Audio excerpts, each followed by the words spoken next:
and welcome back to A Wraith of Books and Bones. My name is Breanna, and I'm happy you're able to join me today. Well, today, since it is Valentine's Day, we are going to be talking about the 5 things I hate when I'm reading romance books. Now, one thing you have to know, I don't read a ton of romance. That is, unless you count anime and manga. But for the most part, if it's the subplot, I'm totally fine with it. It's not gonna bug me that much. On the other hand, if it is the genre, like the main genre of the book that I'm reading, then we're gonna have a different issue. First one is argumentatively the thing I hate the most in romance books, and it's love shapes. So like this might just be this is definitely for sure just a personal preference. I have no idea what is so appealing about having a love shape, especially a love triangle, where it just doesn't work. Especially because when I have read some love triangles, usually it ends up being one of them is actually the true love protagonist versus the second person in the triangle, who is more like the platonic friend that the main character thinks that they're in love with. And it just drives me up the wall. They're two different things. Please don't make me read this. And especially if there's a choice between the two love interests, I really dislike having to read the afterplot of it, like the after effects, because that just breaks my heart. That's why I stopped reading Twilight series when I was younger. I got up to New Moon, decided, nope, I am not team either of them, so we're just going to stop reading, even though I do have the entire series somewhere on my shelves. In saying that though, I definitely believe that there are books out there with really well written love triangles that probably wouldn't piss me off and want me to throw a book against the wall, but I haven't found them yet, and I'm currently have more romance books on my pile against the wall per se than on my really enjoy them pile. But, and there's a caveat to this, do not mix up a love triangle with a polyamorous relationship, because I personally would rather read about people who are involved in a polyamorous relationship versus a love triangle.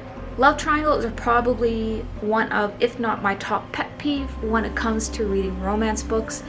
And because of that, I tend to actually stay away from them, because I know a lot of other people do like them, and I respect that, but they're just not meant for me. My number 2, or on my list of numbers that have to do with my pet peeves in romance, is number 2, communication, or rather the lack of anything that resembles communication. Hear me out. It's very simple. You just need to talk. You just need to talk. That's it. Most of the romance books that I have ended up really hating and actually DNFing are ones where there is so broken communication that it isn't even funny and I don't even want to read it. And especially when the communication breaks down over an assumption. You know, sometimes it just feels like romance books are just not for me. So communication struggles, yes. Do they happen in real life? Yes. Do I expect my fictional books to also have them? Yes, but not about things like this. The person should know their partner well enough if it has been established within, like, you know, the first chunk of the book. Okay, so you've stuck out with me for 2 of my pet peeves so far. Number 3, this is doing the eggshell walk. So what is the eggshell walk, Breanna?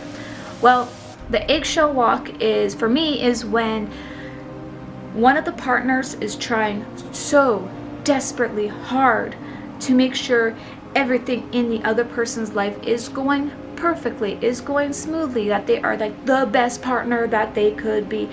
And if they even do one thing wrong, one thing, there is an entire like 4-paragraph, maybe a chapter guilt trip of themselves on why they're being an awful partner. Realistically, I think we all try to be the best partner for our significant other that we can be, but we're also human and we do make mistakes. And yeah, some of them are big F-ups and some of them are very small.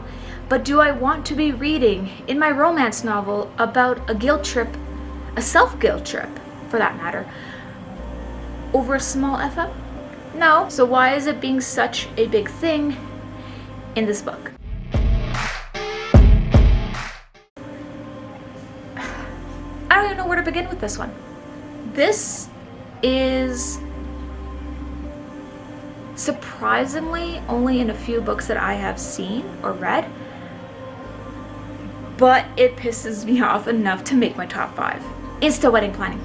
Like, I'm talking, you see the person for 30 seconds, you don't know diddly squat about them, you've interacted with them maybe to hand them a napkin, or maybe to like fix something, and you have already planned your entire wedding down to the flowers and the colors of the napkins we are going to be eating at dinner. Make it make sense. I just don't understand, like, at all. Insta wedding goes way up and beyond what insta love is.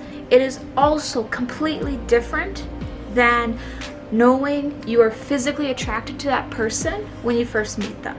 I had to DNF a book because of this, because every single page had some sort of, ooh, I want to like start my planning for my wedding like now, even though I've only gone out with you for once.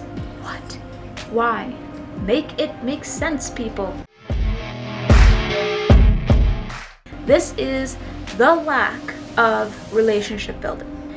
Probably knew this was coming based on the other 4 things that are on my list. I want to sit back.